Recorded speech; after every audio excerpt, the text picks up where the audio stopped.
I told you we'd be back very fast, everybody. Welcome back to the NRG Series 10K here in Fort Wayne. We're playing teams today. We just covered why teams is great, and we're going to dive into round 2 pretty shortly. But, you know, there's another event happening. It's close. It's over the horizon, Julian. And I don't know. It sounds like the rumblings of war are coming through on the plane of Dominaria. The Brothers War is coming out in a couple weeks here. And guess what? Spoiler season I think it's over now. So now we have all the cards from the set. And so I was wondering, Julian, what are your favorite cards from the set? We should talk about that. Yeah, actually, I pulled up a couple of them, and I gotta say, I'm more excited for this set than a lot of sets that have been released recently, as I actually tried to pull up the. Yeah, here's the list. So I guess there's a ton of cards that might actually even see play in our favorite format, Legacy. And the first one I want to pull up is Lauren of the Third Path. Have you heard about that one? Vaguely. I think I've seen Legacy players talk about it in my least favorite Legacy deck, Death and Taxes. So, yeah, Lauren of the Third Path. This is 2 and a white for a 2/1 human artificer. It's a legendary creature, okay, with vigilance. When Lauren of the Third Path enters the battlefield, let's see, destroy up to 1 target artifact or enchantment, and it has the ability to tap.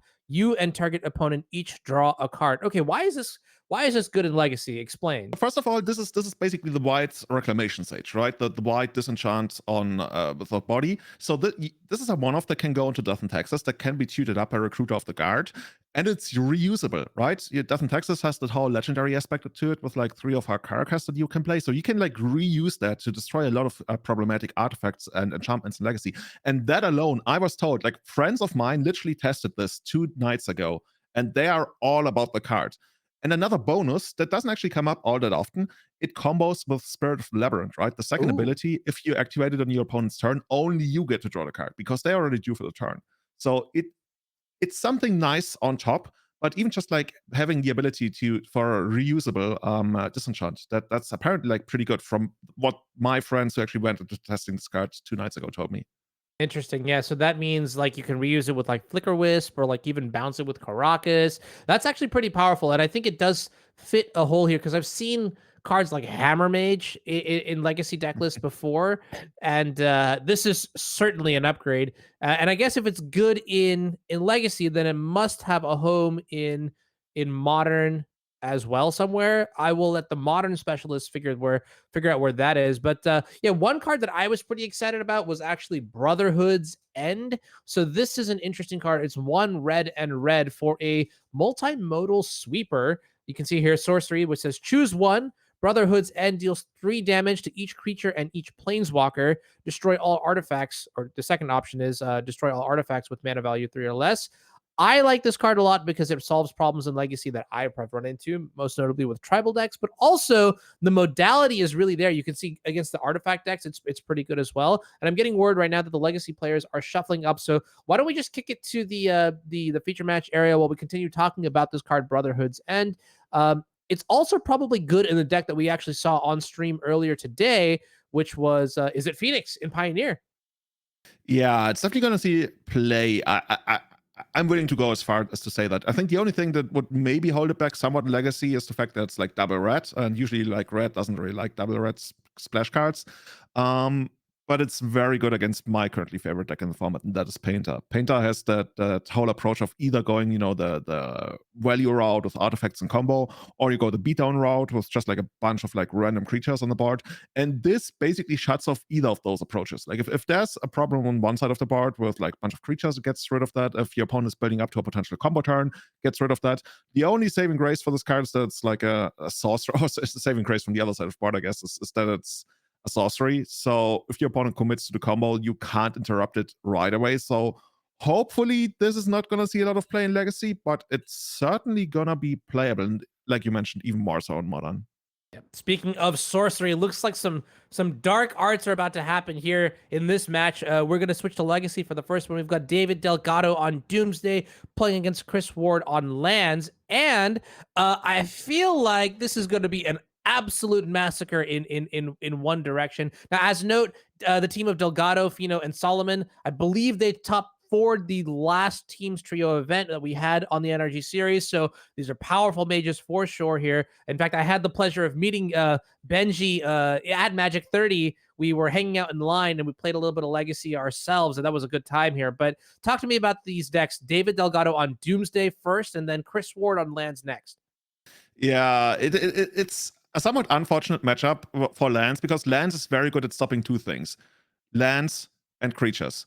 And guess what? Doomsday doesn't really care about either of those. Doomsday is ready to just go Dark Ritual into Doomsday of a single land and then probably even kill you on the second turn, depending on how the Doomsday is actually built. There's like some really filthy piles where you don't even need all that many lands. And lands on the other side of the board, we're really just like trying to control the game, which we can't because all the spells we care about, we can't really interact with all that much.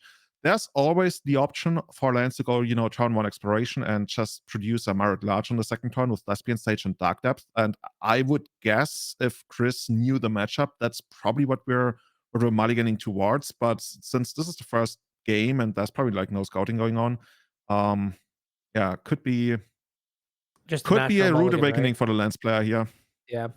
Now that's interesting that you mentioned this. So you're right. Delgado playing a deck that features the pinnacle card Doomsday, and I mean that card is very powerful. The printing of Thassa's Oracle really has revamped this deck. So this is another. This is like the third Thassa's Oracle deck that we've seen today on camera. Because now that I think about it, this card has definitely made an impact here. Kris appears to be going down to, what is it, 5 cards now, which is oh, that's pretty rough here in game 1. But one thing I will mention is that lands, being a deck that leverages exploration, Mox Diamond alongside Life from the Loam, has very clear ways to undo its mulligans. And more importantly, I would say strategically, when you're playing lands, you really want to mulligan to a hand that has a very clear game plan, right? Like whether that is, controlling your opponent's mana with Richardon Ports, less likely nowadays, or whether that is, a very, very fast Merit Lodge, those kinds of things, right? You really want direction. It's very easy to get tricked by some of your average hands sometimes that just aren't good enough here. So impressive mulligans here, or just like at least knowing what you need in this deck to make it work possibly. And Karakas pass the turn. Fireworks, let's go. Yeah, something that I always find interesting in this kind of matchup is what is Doomsday actually going to spend the Force of Will on, especially in the first game. In the second game, there's very clear things, like usually sideboard cards your opponent brings in. In the first game, you might want to go after something like an exploration if you fear your opponent could have a fast start and you don't have a quick kill. But other than that, it's probably going to hit something like a crop rotation, because there, like I mentioned, depending on how David is eventually willing to build the Doomsday, there are piles that rely on the graveyard. As I see, there's a deep analysis in the deck that sometimes will be considered away and then cast with Lion's Diamond. And that would give Kris an opening to crop rotation for Bojuka Bog, which in I'm that going to case hold you right there, Julian. Yeah. I'm going to hold you right there because I know you're talking about openings, but this is a terrifying start. Turn 1 Marsh Flats, go down to 19, fetch a swamp, Dark Ritual, white bordered, Doomsday on the stack. That resolves here. And I think our poor lands opponent isn't even going to get like a second turn potentially. Yeah, there's probably going to be a second turn. Like the way Doomsday is built these days, it's very, very rare that it actually kills on the turn to cast Doomsday. It would require probably like a lot of cyclers that aren't in David's hand, but this is the ideal start, right? David is going to put together. Interestingly, though, David doesn't really know what Kris is on. Like you see Mulligan to 5, Caracas go. Lands is not exactly the first deck that comes to mind, even though there's very little that David really has to worry about. There could even be value in Kris just like not taking his next turn, unless it would represent like something like Death in Texas, right? Because in that case, David might actually sideboard heavily against Hate Bears, which Kris is not going to present. There's like already like levels to how you conduct yourself in the first game to give you an edge in the second and the third game. And I wonder whether that's actually going to be the thing, because the only other way that Kris could really reasonably hurt David here is with, let's say, Ghost Quarter to shuffle David's deck, which is like super annoying. And if David didn't put a basic land into the pile, he wouldn't even be able to get another land. On the other hand, though, David doesn't really need the basic swamp. Like that basic swamp already has like done its duty, and it's not really going to cast all that many more spells for the rest of the game, I would think. Okay, so let's take a step back here right now. So Doomsday is still in the middle of resolving. So why don't you walk me through some of the cards that we've seen here in David Delgado's pile? So the way Doomsday works, first of all, is that you basically get to go through your graveyard and your library, and you get to make your own custom 5 card deck, right? Ideally, you would have a win condition in that deck. So Julian, tell me then, what are the cards you think that David is playing around? What are the considerations going through the Doomsday side of things?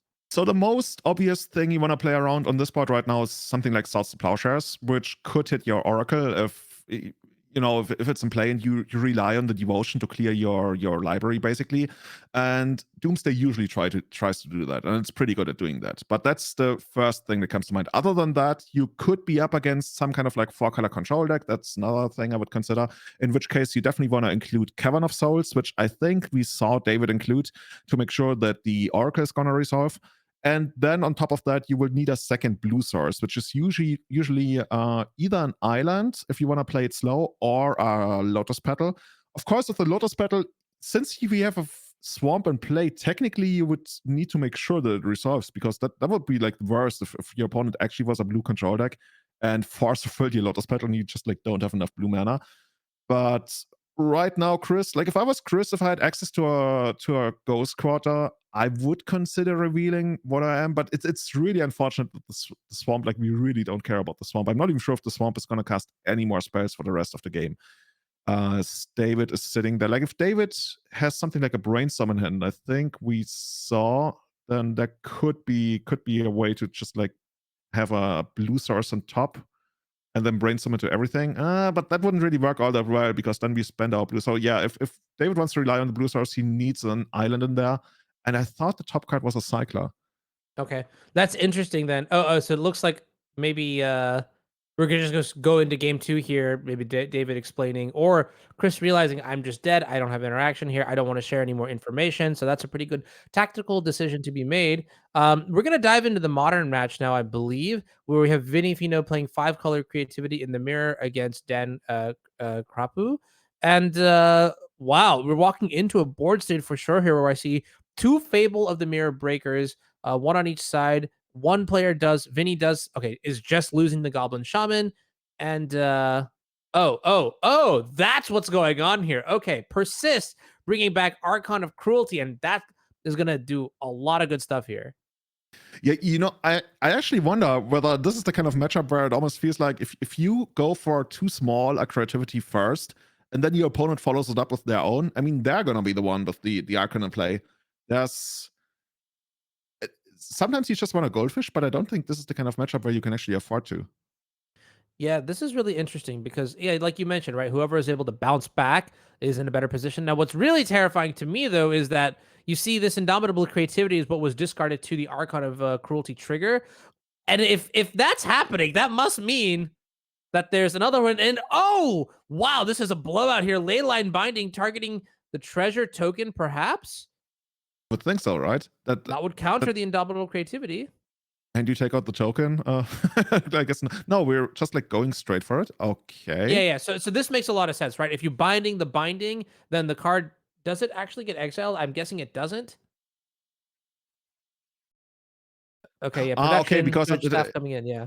yeah. So it has a praising, I guess, as long as it's in play, and since it isn't in play as the thing resolves, the token actually never leaves the board. Otherwise, it would just like go away and come back, or in the case of a token, cease to exist. But since it goes away immediately before the trigger resolves, the token never goes away, and then the creativity resolves, and we get our own, not dragon, not elf warrior, but archon, as we learned earlier. Now, this is a little bit tricky because if you look at the board states, now you were mentioning earlier that maybe whoever gets Archon into play second is ahead, but you're right. There's a big token element in this deck. There was actually a dwarf from Dwarven Mine in play, and that got sacrificed, which means this Archon of Cruelty gets to survive. It gets to swing back, and now Vinnie Fino in a dangerous spot here, only with a Fable going up to the 3rd chapter in play. So things are going to get a little bit tricky here. Julian, how does Vinnie get out of this situation? By scooping them up and going to the next game, I would think. That's just like Fair enough.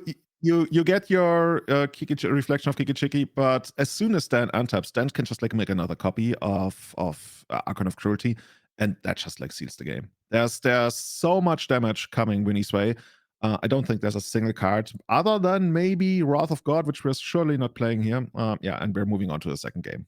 Okay. Yeah, that makes sense too. Yeah, it makes me almost wonder if that leyline binding should have gone after the leyline binding, the opposing leyline binding, or maybe the Archon that was already in place saying, like, hey, look, nobody gets an Archon, right? If I can't have fun, nobody does.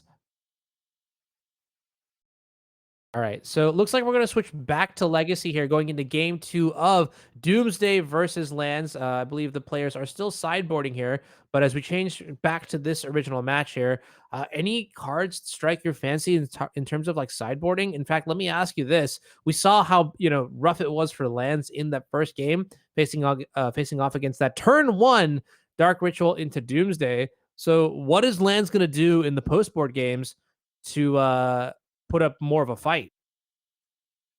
Well, the thing is, Lance is not really going to have all that much to bring in here. I see a couple of cards that could be interesting. We have a Sphere of Resistance, which is certainly going to make it harder to combo, and that at least that feeds into the mana denial aspect of the deck. That's certainly something that could happen. The most common way that I see something like Lance beating Doomsday post board is by Doomsday going for being a little bit too greedy, right? And then that choke actually comes down, and the choke seals down something like 2 copies of Underground Sea, and all of a sudden a Doomsday player is in a position where they're like, I need 2, maybe 3 mana to cast my Thassa's Orca through the Sphere, possibly. I literally don't have that left in my deck. And that's one of the most common ways that Doomsday players lose afterwards. Other than that, there's Endurance. Endurance shuffles back the graveyard and makes it so that the Thassa's Orca is not lethal. Doomsday also has some counterplay against that. There's so many tactics available that technically you can play around anything with Doomsday, which is the beauty of it. The problem is you can't always afford to do it. And that's the tightrope that Doomsday, especially postboard, sometimes has to walk. That's actually very, very interesting. And here's what. Let me actually to ask you a couple questions here. So looking at the sideboard right now, you mentioned Choke is very powerful. A couple other cards. There's Red Blast, Pyroblast, Surgical Extraction, Force of Vigor, Endurance, Sphere of Resistance. Any of those cards, besides maybe the ones you mentioned, like Choke, for example, that you like to bring in? Yeah. I would probably like bring in a ton of them. There should also be like a lot of stuff in the main deck that we take out, like Maze of it, something like Punishing Fire is not really all that great. Brittle Effigy I see in here, which is, I guess that's something you can take off the saga. Maybe even Minskin Boo, even though that's a quick way to end the game, but might not be worth it. From the Doomsday side of things, I just saw it mentioned in chat from Luna. That's really heads up. There's a Relic of Progenitus in the Doomsday sideboard. Oh, And okay. sometimes people would think, oh, that's probably there because you want to fight graveyard strategies. And I mean, yeah, it can do that. But most of the time, you actually use that to fight your own graveyard. Because once Doomsday has resolved and you're playing against a green deck, you don't want to have a graveyard. So Okay. it's a way to counter the endurance play that I talked about earlier, right? Where the opponent shuffles back your graveyard and all of a sudden your Oracle doesn't look into at your entire deck anymore, and you just like lose the game that way. Lots of tactics available. It's up on Lance to either constrict Doomsday's mana to a point where David won't be able to play around everything, or present a really fast kill so David is being put in a position where he once again can't afford to do anything. Because if Oh David my goodness. has its way, he's gonna walk away with the game. Look at that hand, though, Julian. I hate to interrupt, but that hand is terrifying. David Delgado with another swamp into Dark Ritual Doomsday as fast as turn one. This time, I think we see a Ponder and maybe like a Lotus Petal as well. No Force of Will like game one, but Kris got a mulligan here down to 6. And if I'm David, I'm ecstatic. What the heck? People used to be like, "Oh, Legacy is a turn one format. I don't want to play." And all the Legacy fanatics would be like, "No, there's actually a lot of depth to this game, this format." David definitely making the case for playing these Dark Ritual decks, because if you could win on turn one every single time, I mean, wouldn't you? Kris going down to 5. Yeah, I'd be down, right? You'd give him this deck, you tell me I can win in every single every single turn one. But David must be feeling really, really good here. And there might, I'm not calling it yet, but it sometimes happens with Doomsday where you win your entire match, and when your friends ask you what you played against, you just shrug. You're like, I literally don't know. I saw Caracas and that was it. Yeah, no, absolutely. Which, okay, now this is a really interesting question, which is like, you don't necessarily know what your opponent is playing because all they showed you was a Caracas. So Do you just fire off the Doomsday on turn 1, or do you think David's gonna play it a little bit slower? I would certainly fire it off on turn 1. Okay. If this is some kind of control deck, I think the control deck, the control decks of the format have a really, really hard time winning after Resolve Doomsday, especially if it's a turn 1 Doomsday. It's almost unthinkable unless they have like some dedicated hate. Like I think people sometimes like play Tron Foundry, which you could find of Saga, but that's not something you would expect out of control deck. So David probably feeling really good here. And Kris on the other side of the board, we saw Mox Diamond, which is a big start because that would allow him to play turn 1 Sphere of Resistance, which in turn would stop the turn 1 Doomsday. So I'm pretty positive that this is going to be Kris' line if he actually has the lands available to go for it. Okay. Well, interesting here. Let's see how things start off. Misty Rainforest and a pass. Okay, maybe I didn't see a Mox Diamond then. Or a Sphere. Or maybe there's a much more nefarious plan that I just like can't think about yet.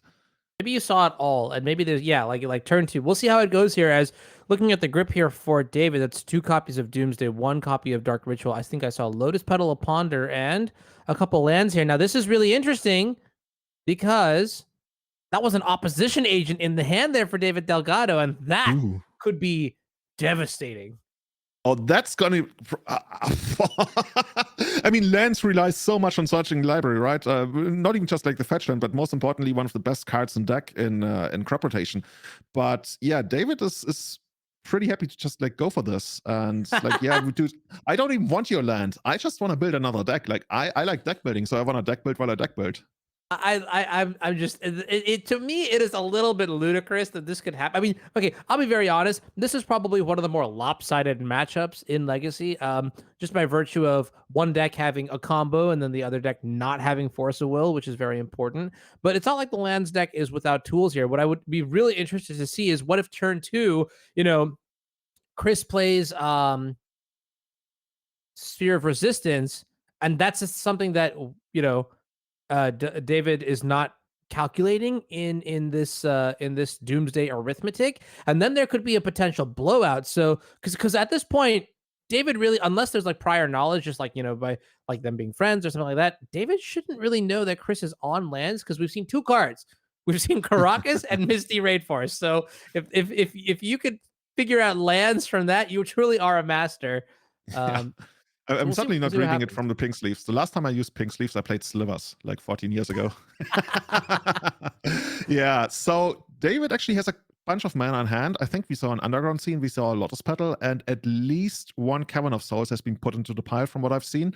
So it's going to be really hard for Kris to restrict the mana well enough for David not to win. I think like you mentioned, a Sphere would be a really big deal. And then something even like Reshade and Port, right? Because once David starts playing lands and you get to tap down the blue mana, that's not going to be mana that's going to be available in the main phase for David. And David needs at least 2 blue. And if there's going to be a Sphere of Resistance, another mana to just like cast the Oracle. And yeah, that goes back to what we talked about earlier, right? One of the most common ways for lands to actually win this after Resolve Doomsday is to attack the mana base. But right now, David looks to be pretty solid with regards to that. Wow. And one thing I will say, so we're going to see Lotus Petal come down into play here past the turn. Very, very, very good props to David for being so fast with the mechanics and like just like knowing what pile to make. I have tried before to make Doomsday piles. I have failed miserably before in making Doomsday piles. And to see David do this so fluidly is quite a pleasure to watch. Yeah, yeah. I think he also had pulled up the Relic of Definitus, Ooh. right? Ooh, okay. Speak of So the yeah. devil. Unfortunately, once again, we only get to tap down the black mana, and the black mana post Doomsday really, really, really doesn't do all that much anymore, except for cast a relic if it's actually part of the pile, which would be a way to play around the endurance. And I mean, okay, that's great. That's step number 1. I was hoping we could see this in the first turn to just like give lands a little bit more chances. But here's the relic. Relic is probably gonna come down, and what we want from Chris's side on the board right now is a wasteland, right? You want to wasteland and we want to take out the swamp. So let's actually keep track of the mana that's gonna be available for David for the rest of the game. I think there's only a Cavern of Souls left in the deck as a mana source. So if we perpetually tap down the Underground Sea, then David has just enough to still cast Oracle at some point. But as soon as Kris finds, let's say, a Ghost Quarter, or maybe even a crop rotation if you have enough lands to still keep the port active and stuff, there's a lot of ways to make life hell for David. But right now, Kris needs just something more, like a wasteland or a Ghost Quarter. Okay, yeah, it's pretty close here. 3 cards left in the deck, which means Thassa's Oracle not exactly lethal, but not even in the hand. Still in the deck here as we top deck a Street Wraith for the turn. Now, David is going to have to contemplate or figure out how to proceed with the next few turns, because this is where it gets tricky, where every like minute action will make a difference. And let's see, there's a Blast Zone. Ooh, Okay. okay, well, that's still not good enough. I thought we could actually blow up the pedal, but of course it comes into play with a single counter unless you copy the Thespian stage. But it's just like there's so many ways we could do something. David is not really giving Kris enough time, as Kris is not really presenting a clock. Kris is all about the mana right now. And is David actually going to win on the next turn? We see 2 cards in the library. I mean, there's a world where David next turn, if he could cycle Relic here, right? Which draws him 1 card deeper, and I think that might actually happen. And then he's going to present lethal on the next turn. And unless Kris has endurance, actually that wouldn't even do it, because there wouldn't be enough cards in the graveyard for David for endurance to really have any kind of effect. Yeah, I think David got this one locked up, but we'll see how wants to go about it. I think there's also a basic island that's just spotted in his hand. Yeah, that's going to make it all that much easier then. All right. Well, here it is. Serve Resistance, paying 3 mana for the Thassa's Oracle. Do we have an answer? Lotus Petal in the graveyard. We tried so hard to keep the graveyard. Is graveyard empty? Is there an endurance, perhaps? I see a crop rotation. We're bottlenecked on mana. Oh, the Sphere of Resistance. Kind of tricky. Pyroblast also in the hand, but we can't cast it because we don't have enough lands. That's disaster, as Thassa's Oracle going to win the game. David Delgado taking the first match win here for his team. Yeah, especially in the second game, right? Kris did all he could, and he was really fighting. But it's, I would guess, one of the worst matchups that lands could actually like wish for in Legacy, and that's not that you don't sit down with lands to beat Doomsday, and I think that's okay. All right, well, we're diving right into a spicy one. The action does not stop here. Benji Soloman on 5-color Incarnation against Tom Tracey on mono green. Mono green being one of the pillars of the format, one of the best decks. Is that a Karuga and an Omnath in play? This is just like walk into.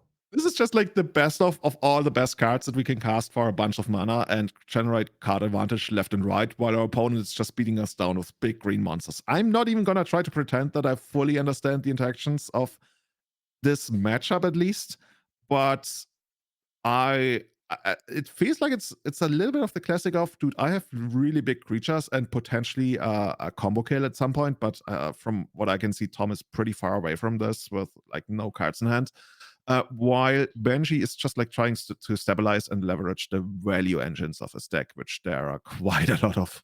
Yeah. Okay. So as we are calibrating into this game right here, I actually don't think there is enigmatic incarnation in this list. I'm looking at the deck list right now, and I believe this is just a Fires of Invention multicolored value deck featuring Omnath, Kenrith, Bone Crusher Giant, Cavalier of Flame. That's a cool one you don't get to see all the time.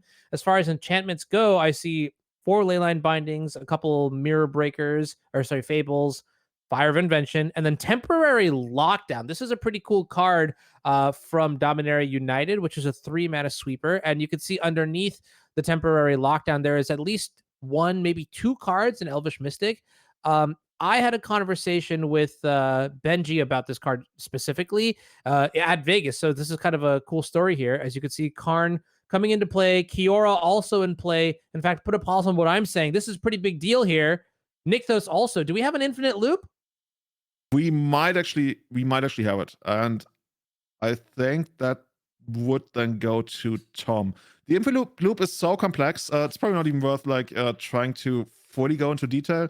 But basically, Tom gets to use his planeswalkers as much as he really wants, and then gets the cauldron, right? I think that's the one that eventually kills the opponent. Yeah, so Pestilent Cauldron on the one side is an artifact, but on the back side is a Restorative Burst. And so if you have 2 copies of Karn the Great Creator and then a couple copies of Kiora as well, what you can do is use the Restorative Burst to buy back your Planeswalkers in the graveyard.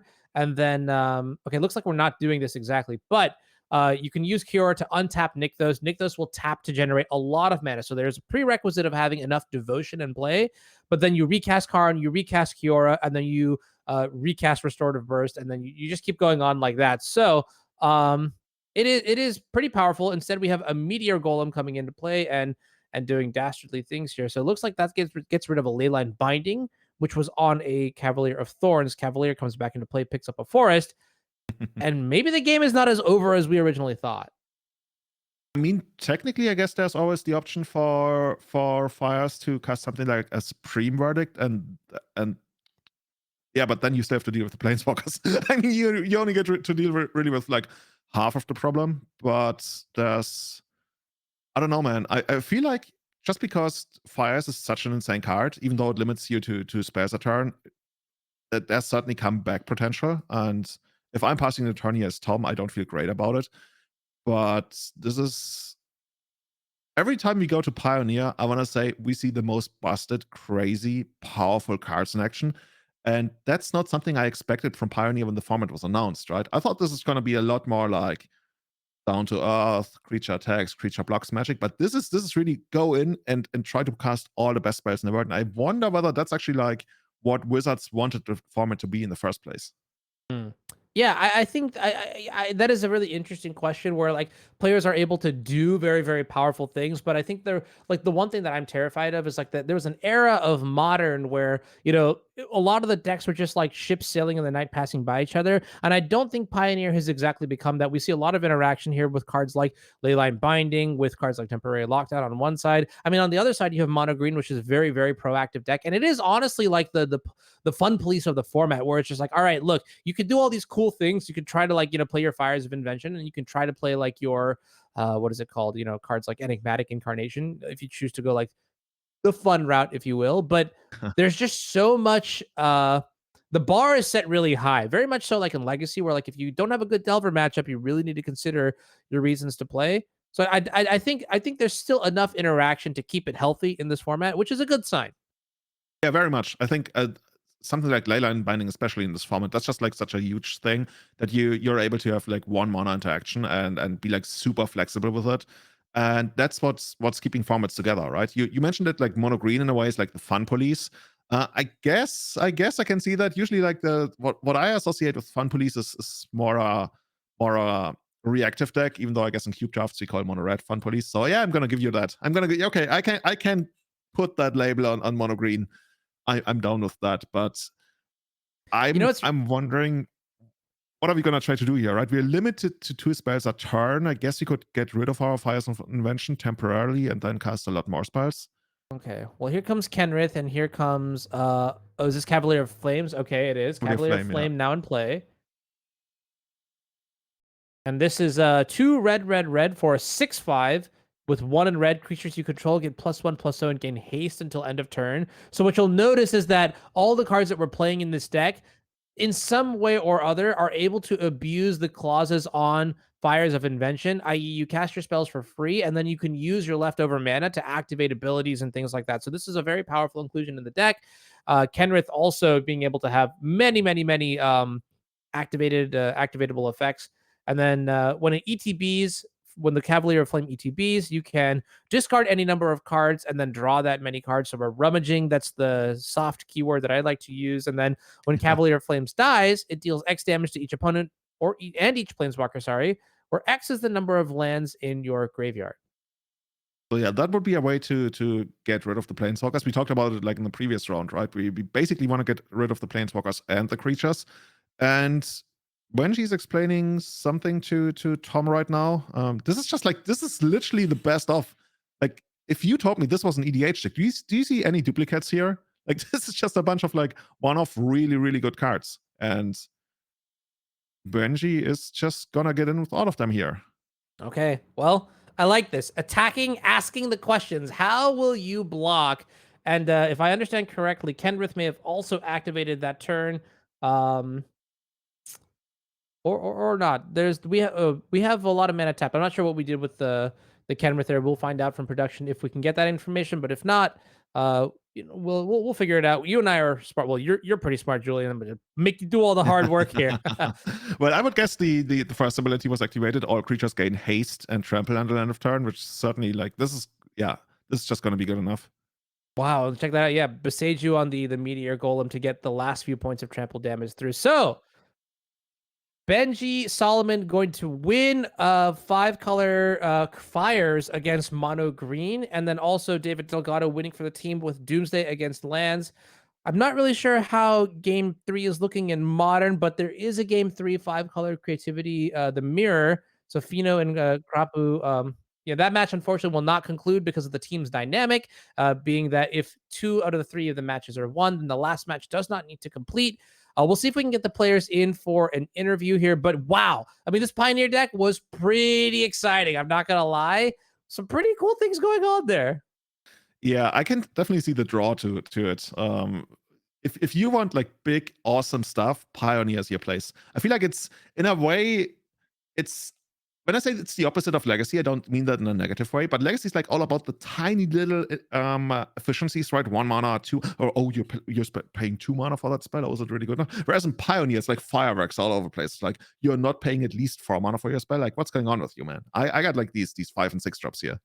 Yeah, and I think to me that just highlights like the diversity of Magic. Where you get formats that cater to different audiences, but then also that cater to different types of gameplay, right? There's so much depth. Looks like we're going to have players coming in for interviews as a heads up. They're going to be here in just a few minutes. But yeah, it's really cool to see just like the different types of Magic you can play. And in a sense, it also showcases like the level of mastery that you must have across multiple formats, across multiple types of gameplay. You got to be good with the 1-drops. You got to be good with the 4-drops. You got to be good with the reactive decks. You got to be good with the proactive decks. That to me is pretty cool. So I would love to hear some insight into Benji in Pioneer, and then just like how we got to this spot, like why we chose this sweet deck, this 5-color fires deck. Because I'm not gonna lie, it's like if you go to MTG Goldfish, I'm sure it's not like there at like the first deck list. That's probably like mono green, or is it Phoenix, or like whatever decks there might be.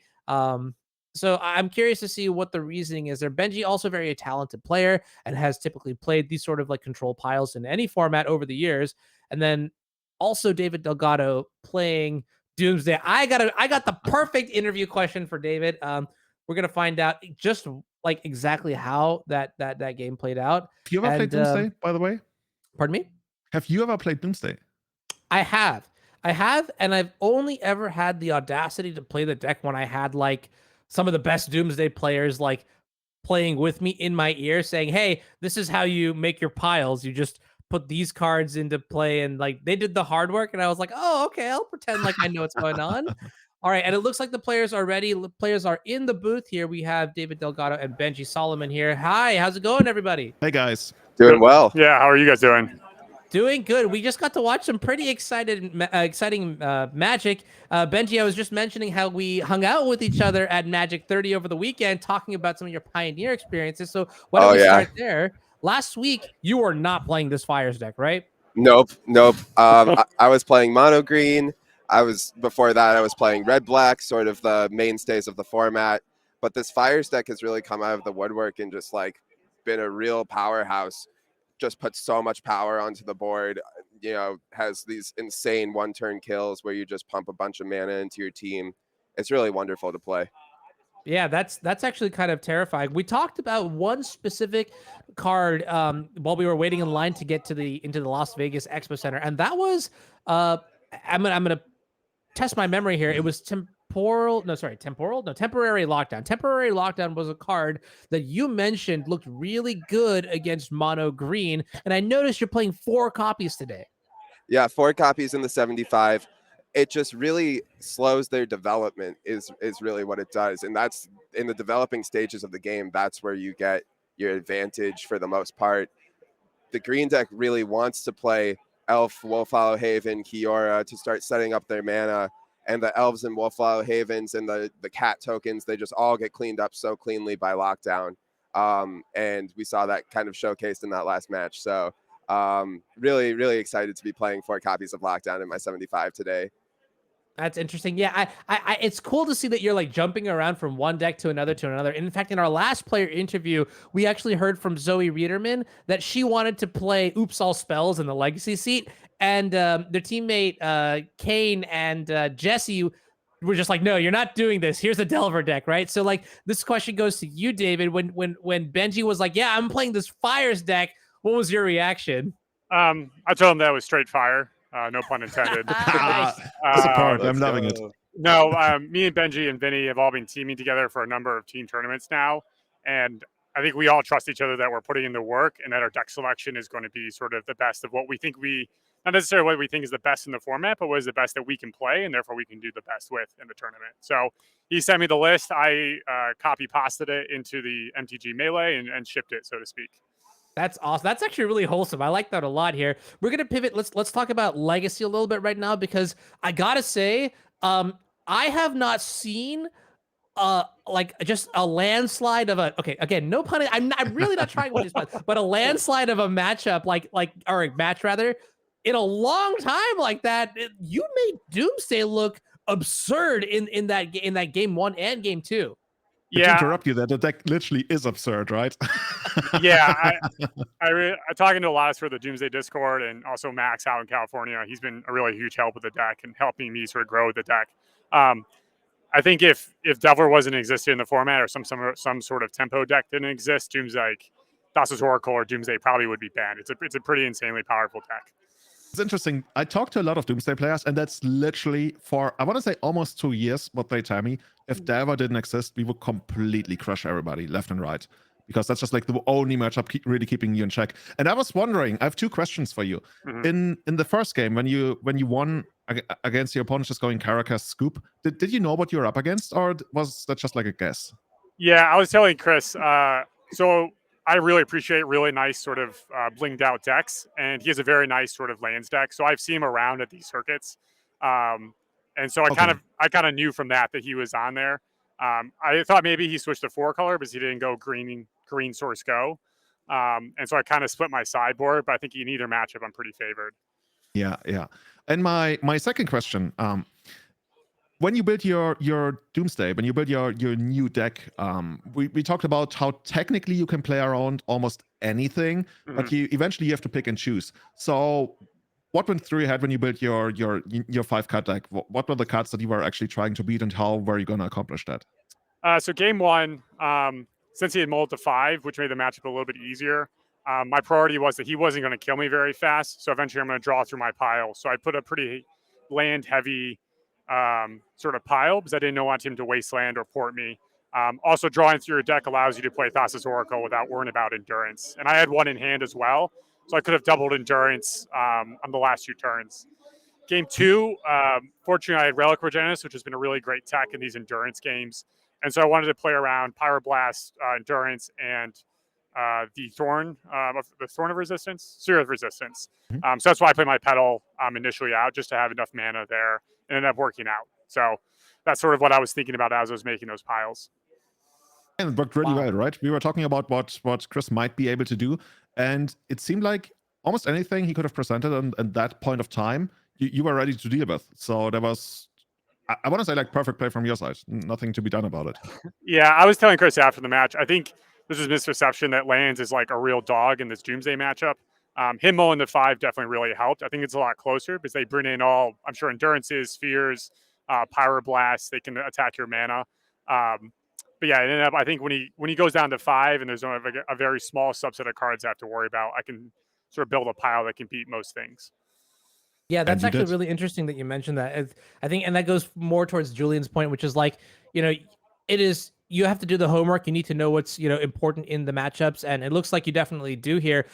It was close, with 2 extra cards, maybe with that 1 extra mana, he could cast your opponent could cast like Endurance to put the Lotus Petal back into the deck. And actually, I guess technically that would lose too, because Devotion is equal to. So actually, now that I think about it, you just like didn't leave a window at all, which is incredible, super tight play with the killer instinct there. So I have one question for you, and that is, you guys ready for the back-to-back? Yes, but I think we're just worried about playing well next round and making good mulligan decisions. That's kind of the first thing we can control. So we'd like to do that. As we say all day, we're here for good vibes and just enjoying each other's company.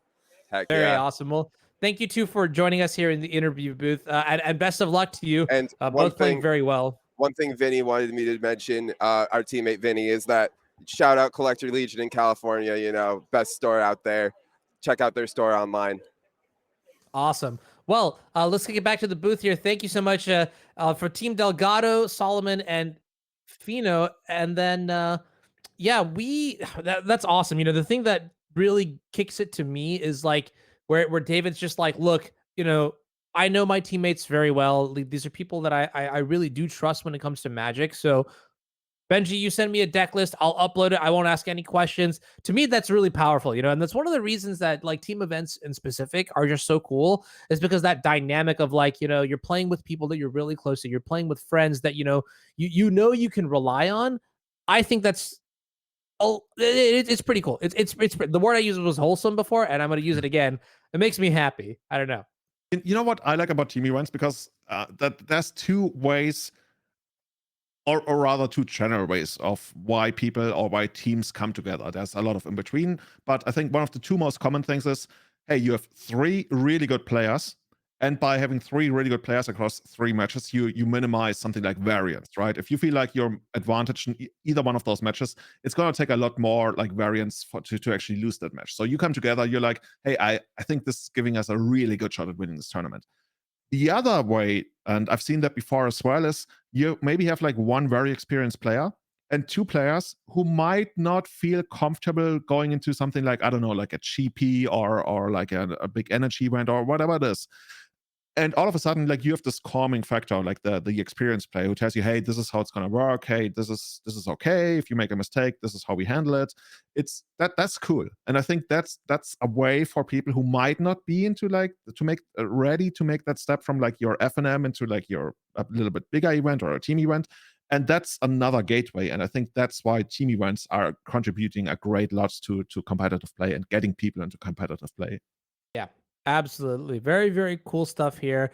And we're going to transition off to another topic. We're going to go back to the Brothers War, because I got a card here that I've been thinking about, Julian. And I wonder if it's going to see a lot of play. It features a pretty crazy mechanic that we've seen before in the past, but, you know, not really explored. I don't think it's a constructed play. And that mechanic is Meld. So the card that I'm talking about is actually Titania, the Voice of Gaia. Now, as someone who plays a lot of blue cards, I'm not so sure how to evaluate this. We'll get this on the screen here. So you can see Titania, Voice of Gaia, is one of the chase mythics from the new set. 1 green and a green for a 3/4. The stat line, very important.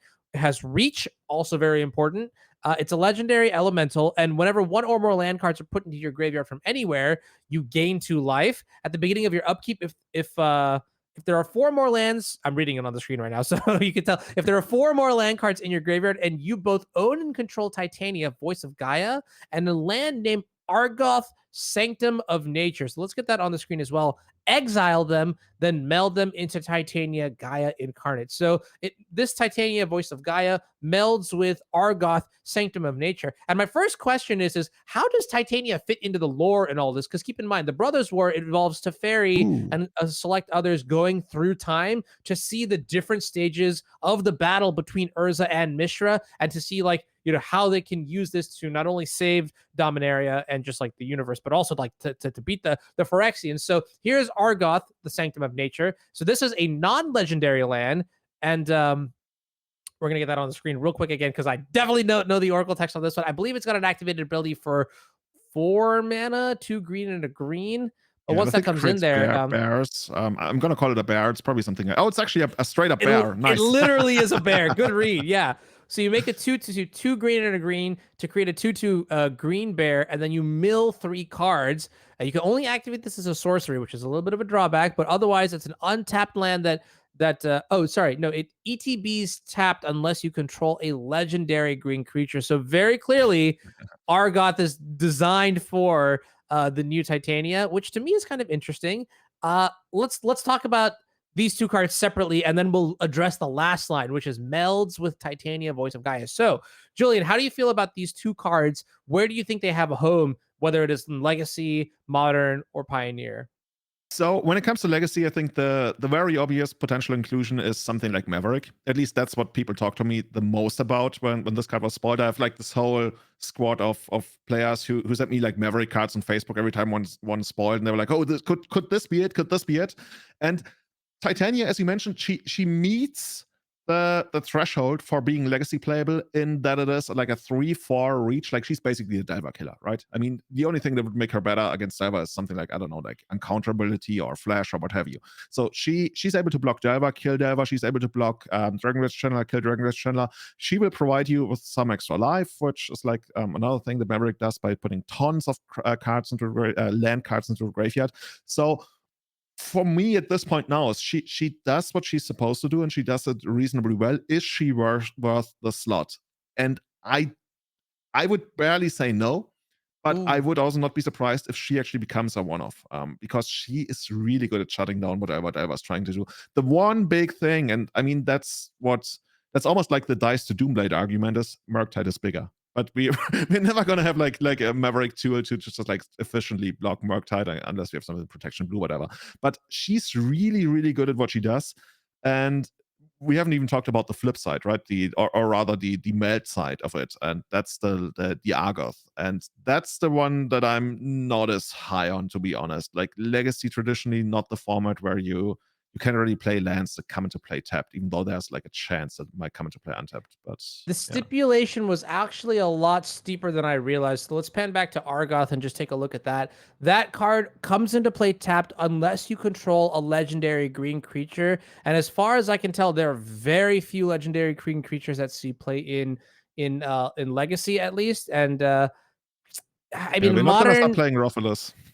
Yeah. Oh God. Oh goodness. Yeah. In Modern, there's Omnath. In Pioneer, there's probably a lot more. But in Legacy, it's so hard for me to come up with like cheaply costed green creature spells. I mean, honestly, that's kind of interesting to me because from a design perspective, it's so hard to make things that are balanced and powerful, yet also unique and flavorful. This definitely does hit that sweet spot, right? You mentioned so many good points about the 3/4 side, the legendary creature side, and then you see a lot of balance here where Argoth doesn't come into play untapped unless you control what is usually going to be specifically the Titania. Interestingly enough, I suppose it works with all stages of Titania, including the 5-mana one, which is kind of cute. But then also, like if you look at the ability on this card too, I think this specifically is a little bit underwhelming, just in the sense of 4-mana sorcery to make the 2/2 green bear. Not exactly where I want to be, when I'm playing with the most powerful cards in the format, like we saw, like Dark Ritual Doomsday, or like Swords to Plowshares, Pyroblast, Forcible, Brainstorm, Ponder. I could go on, right? So I think I'm in the same sentiment as you. Like this card specifically, I'm not about. Titania, maybe. Gaining life is really good. Blocking flyers is really good. And the stat line plays around Lightning Bolt, which is also really good. So there's a chance that it could be playable. Let's talk about one thing that we haven't addressed yet, though, which is what happens when you have both of these cards in play, right? So if you are able to have both of these cards in play, and then you power off the what is it called? The meld condition. Exactly. Thank you, producer. Titania, Gaia Incarnate. And you might notice that there's like a little bit of a crease in the middle of that card. Let's see if I can get my camera. Yeah, right here. Boom. Oh, I love that I can do this. Hold on. This is kind of a mini game in and of itself, right? You see that line right there? That's because what you literally do with these cards, if you haven't before, is you flip them over and you make one giant card that is like 2 cards long. Like if I could show you, it is like, if this is what it looks like compared to like a regular card here, right? So that's a really cool mechanic that we haven't really seen since, I forget the set, but it involved Gisela and Bruna, the angels that eventually became melded into some horrifying Eldrazi, which, F's in the chat, you feel me? But let's actually talk about the card here. So legendary creature, elemental avatar with vigilance, reach, trample, and haste. That's a lot. Titania Gaia's incarnate power and toughness are equal to the number of lands you control. When Titania ETBs, return all land cards from your graveyard to the battlefield tapped. And then it has an ability 3 and a green to basically animate a target land and puts 4+1/+1 counters on it, which is, pretty freaking powerful if you get to that stage of the game here. So, legacy expert Julian Knapp, tell me, what is your evaluation on the meld side of things?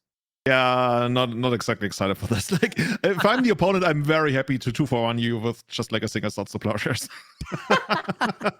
Well, that answers that. We'll see you next time on next weekend. No, I'm kidding. No. Yeah, okay, No, but that's a seriously, really good point. yeah, seriously. It's cool.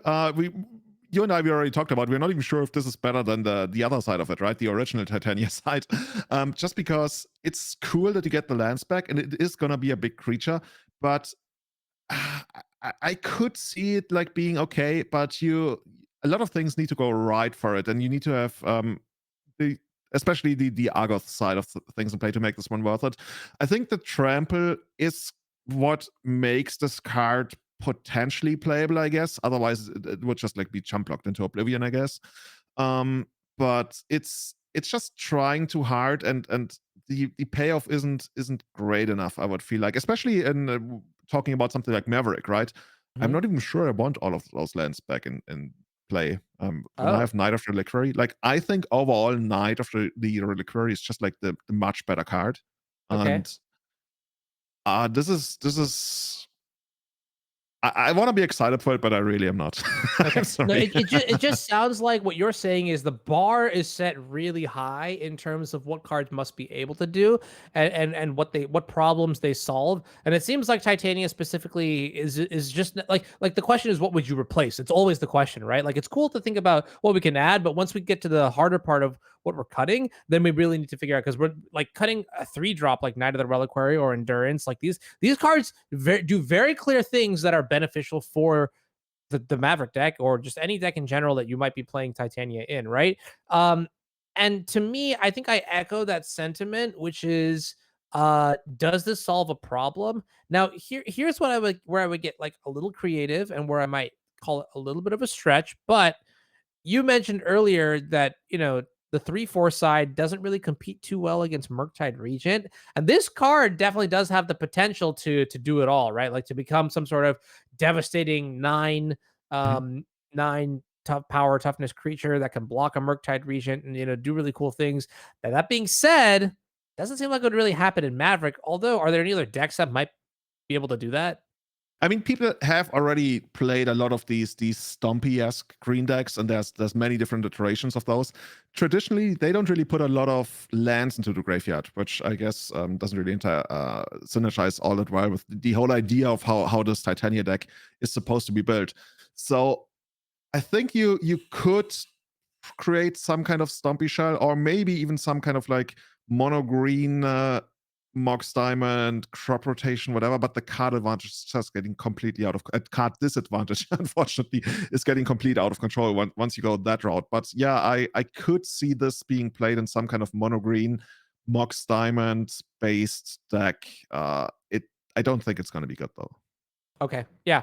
No, I think it's healthy skepticism. You gave a lot of really good reasons, and I think I share a lot of your sentiment. The card is very cool in design, but ultimately the loops and hoops and whatnot that you need to go through to get this card to work might just not be worth the cost here. I mean, if we go back to the 3-mana version, just the Titania, the Voice of Gaia, and take a look at that one more time, this card could potentially be playable as like a one of. Things that I've really learned in my time playing any sort of Magic is that playable life gain is very, very, very powerful. And so if we look at like the most crystal clear example that would support that theory is like Uro Titan of Nature's Wrath. We saw how that card kind of like ravaged multiple formats, while in its legality. And Titania, while probably not going to do exactly the same, has a little bit of upside. So if the stat line is good, if the key types are good, and the mana cost is right, potentially.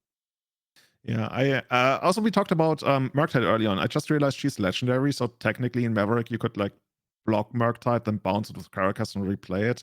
It might come up every now and then. I'm a much bigger fan of the front side than I am of the back side. The front side, It competes against Knight. It very much competes against Endurance as well. And Endurance, of course, has like the whole application against combo decks, which is giving it the nod. But Titania is just cool, man. I can't help it. Yeah, I love it. I love the design. I've loved the direction that this card is going in. I love that it has ups and downs for multiple formats. But we're gonna wrap up the conversation there. We're gonna take a quick break. We're gonna be right back, and when we do, we're gonna go into round 3 of the team event here in Fort Wayne. Thank you very much. We'll see you all in just a sec.